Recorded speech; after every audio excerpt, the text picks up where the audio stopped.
పశ్చిమ బెంగాల్ రాజకీయాల్లో ఒక సుదీర్ఘ శకం ముగియడంతో అసెంబ్లీ ఎన్నికల పరాజయాన్ని ఎట్టకేలకు అంగీకరించిన మమతా బెనర్జీ తన సోషల్ మీడియా ఖాతా ఎక్స్ బయోలో కీలక మార్పులు చేశారు. రాష్ట్రంలో భారతీయ జనతా పార్టీ విజయం సాధించి కొత్త ప్రభుత్వం కొలువుదీరిన నేపథ్యంలో ఆమె ఈ నిర్ణయం తీసుకోవడం విశేషం. ఎన్నికల ఫలితాల అనంతరం పలు ఆరోపణలు చేస్తూ తొలుత సీఎం పదవికి రాజీనామా చేసేందుకు నిరాకరించినప్పటికీ మే 7తో అసెంబ్లీ గడువు ముగియడంతో గవర్నర్ సభను రద్దు చేస్తూ ప్రకటన విడుదల చేశారు. తాజాగా పశ్చిమ బెంగాల్ నూతన ముఖ్యమంత్రిగా బీజేపీ నేత సువేందు అధికారి ప్రమాణ స్వీకారం చేయడంతో రాష్ట్ర పాలనా పగ్గాలు అధికారికంగా చేతులు మారాయి.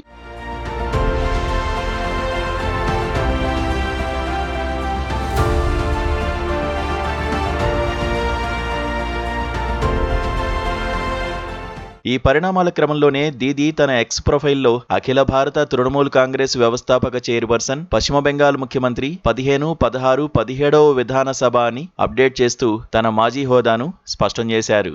గతంలో కేవలం పశ్చిమ బెంగాల్ ముఖ్యమంత్రి అని మాత్రమే ఉన్న బయోను మార్చడం ద్వారా ఆమె తన ఓటమిని మరియు మారిన రాజకీయ పరిస్థితులను పరోక్షంగా ధృవీకరించారు. రాష్ట్రంలో 15 ఏళ్ల పాటు సాగిన ఆమె అధికారం ముగియడం ఇప్పుడు జాతీయ రాజకీయాల్లోనూ పెద్ద చర్చకు దారితీస్తోంది. ప్రజా తీర్పును గౌరవిస్తూనే తన పోరాట పటిమను చాటేలా ఆమె తన కొత్త హోదాను ప్రకటించుకున్నారు. బీజేపీ విజయకేతనం ఎగురవేయడంతో బెంగాల్ రాజకీయాల్లో సరికొత్త అధ్యాయం మొదలైంది. పరాజయం తర్వాత ఆమె తీసుకున్న ఈ నిర్ణయం సోషల్ మీడియాలో వైరల్ అవుతోంది. మొత్తం మీద బెంగాల్ గడ్డపై సువేందు అధికారి పాలన ప్రారంభం కావడం, మమత తన ప్రొఫైల్ మార్చుకోవడం ఒక చారిత్రక మార్పుగా నిలిచిపోయింది. ఇదిలా ఉంటే పశ్చిమ బెంగాల్ రాజకీయాల్లో చోటు చేసుకున్న ఈ అనూహ్య మార్పు కేవలం ఆ రాష్ట్రానికే పరిమితం కాకుండా దేశవ్యాప్త రాజకీయ సమీకరణాలను ప్రభావితం చేసేలా కనిపిస్తోంది. సుమారు దశాబ్దంన్నర కాలం పాటు తిరుగులేని శక్తిగా వెలిగిన మమతా బెనర్జీ ఇప్పుడు ప్రతిపక్ష నేతగా ఏ విధంగా పోరాడతారనేది విశ్లేషకుల్లో ఆసక్తిని రేకెత్తిస్తోంది.